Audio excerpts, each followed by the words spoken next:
Nick Adams is the founder and president of the Foundation for Liberty and American Greatness, and he recently released a new book called Trump and Churchill, Defenders of Western Civilization. Nick, thank you for being here. Before I get to the book, President Trump recently went to Mount Rushmore. A lot of people, I personally think it was one of his best speeches ever. A lot of people thought it was something completely different. Let's take a little bite of what he had to say. Our nation is witnessing a merciless campaign to wipe out our history, defame our heroes, erase our values, and indoctrinate our children. So, Nick, go ahead. Tell us a little bit about, now, in your book, you compare President Trump to Winston Churchill. I've heard him compared to Margaret Thatcher. Tell us what the comparisons are and why you see them. Oh, Eric, look, I think Donald Trump is very much a Winston Churchill-like figure. Both men refuse to conform to expectations. Both are alpha males. Both are clear thinkers. Both endured acrimonious relationships with the media. Both endured battles with the political establishment. There are lots of parallels between the times and the men. And if you ever wanted to see a Churchillian-like speech, well, we saw it right there on Mount Rushmore, Eric. I happen to think it was the best speech the president has given to date, and I think he's given a few incredible ones, particularly in Poland and elsewhere. But this one on the 3rd of July, just before the fireworks, was truly remarkable. He was a president laying out his love for America and the fact that there are people that don't love America and are trying to destroy it, and everything we've got to do to make sure that we protect it. Let's talk a little bit about that acrimonious relationship with the media. And you point out Winston Churchill had the same.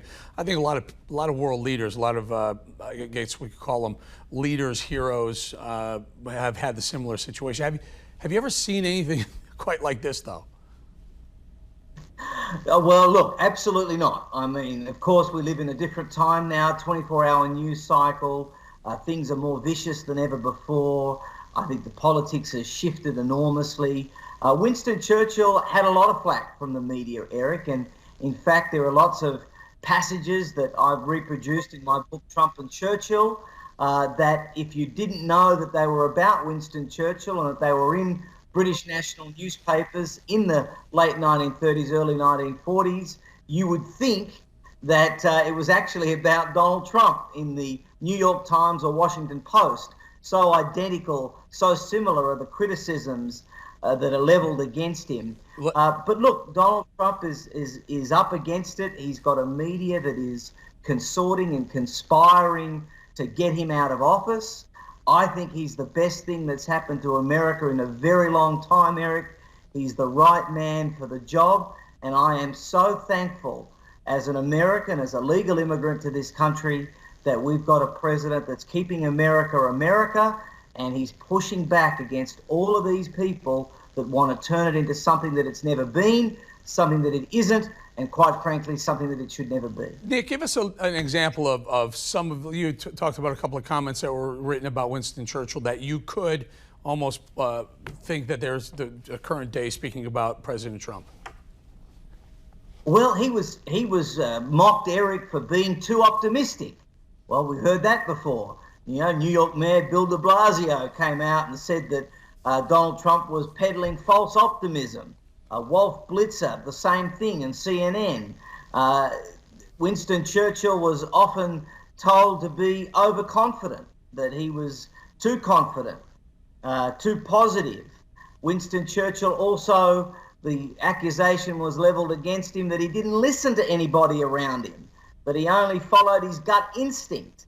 Again, something that has been thrown against President Trump as well. So lots of similarities because the men had similar personalities. They were leaders, they were unafraid, unapologetic, direct, combative, and they were prepared to do what they thought was right. They listened to the counsel around them, but they didn't necessarily always take that counsel, instead relying on their native instincts. And it's those very native instincts, Eric, that have given us the greatness of the last 3.5 years.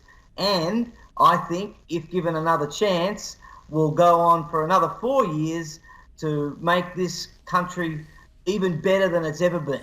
All right, Nick, we're going to leave it there. And again, I think President Trump likes the comparison because I've seen a few retweets of your book and recommending your book. Again, it's called Trump and Churchill, Defenders of Western Civilization. Nick Adams, thank you very much for your time.